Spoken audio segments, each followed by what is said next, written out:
बहुत धन्यवाद माननीय Shri Amarpal Maurya ji. Now honourable doctor Fauzia Khan ji. Thank you very much, Honorable Deputy Chairman, sir.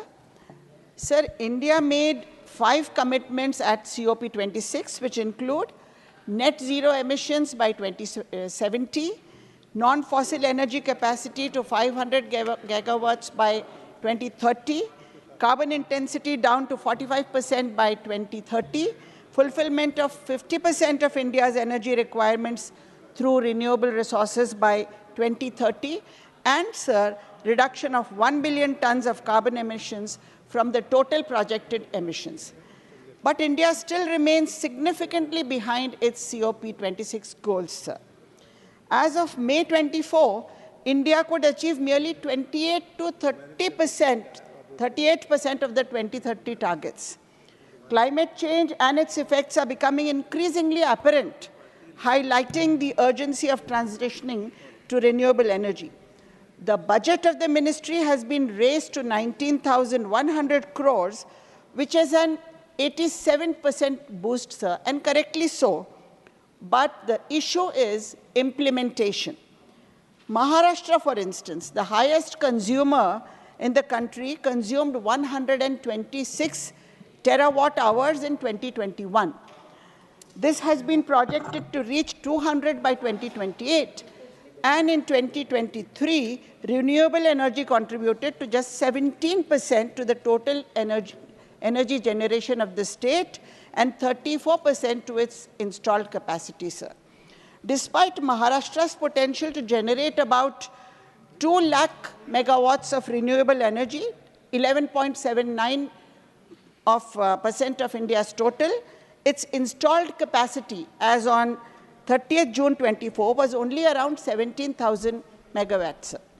Similarly, the PM Kusum scheme intended to promote solar power projects in the farmlands has underperformed significantly, with gross underutilization of funds and minimal progress towards set targets. The budget places a strong emphasis on solar power by allocating approximately 85% of the total budget to this sector, with 44% dedicated specifically to off-grid solar power. Once again, sir, implementation is the question. An example which could be cited here is, although 4 lakh solar pumps have been sanctioned for off-grid areas in Maharashtra, only 79,000 have been installed. Sir, अगर PM Surya घर मुफ्त बिजली की बात की जाए, sir, निश्चित रूप से ये लाभदायी योजना है, इसमें कोई संदेह नहीं है, क्योंकि आज हमारी देहातों की जनता ये इर्रेगुलर इलेक्ट्रिसिटी सप्लाई से बिल्कुल त्रस्त है और निश्चित रूप से ये योजना उनके लिए लाभदायी होगी। सर, जहाँ तक कि इस योजना का नाम है, इस योजना के नाम से मुझे एक बात ध्यान में आती है।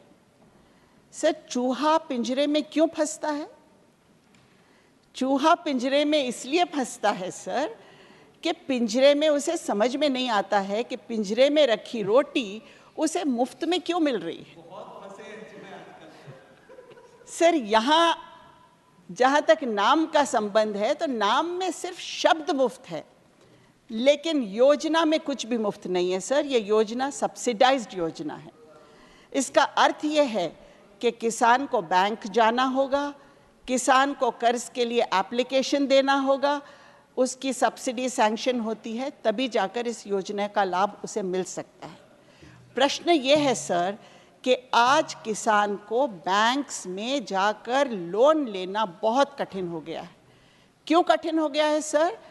इसलिए कि जब कर्ज माफ़ी दी गई थी, तब प्रशासन के माध्यम से जो अपडेशन होना चाहिए था, उसमें बहुत विलंब हुआ था, सर।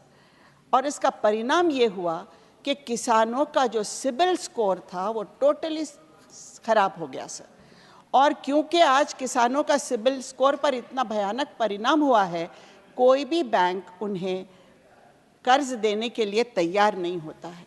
तो सर, मैं आपके माध्यम से मंत्री महोदय से ये विनंती करती हूँ कि इस ओर आप ध्यान दें, बैंकों को ताकीद करें, नहीं तो किसान इस योजना का लाभ नहीं उठा पाएगा और ये योजना भी कागज पर ही रह जाएगी sir. Sir, I would like to speak additionally about the DISCOM center, which faces significant losses in many states. It could be integrated into the PM Surya Ghar Muft Bijli Yojana through the RESCO model. Sir, this would involve... All right, sir, thank you. Complete your words. Complete the sentence, please.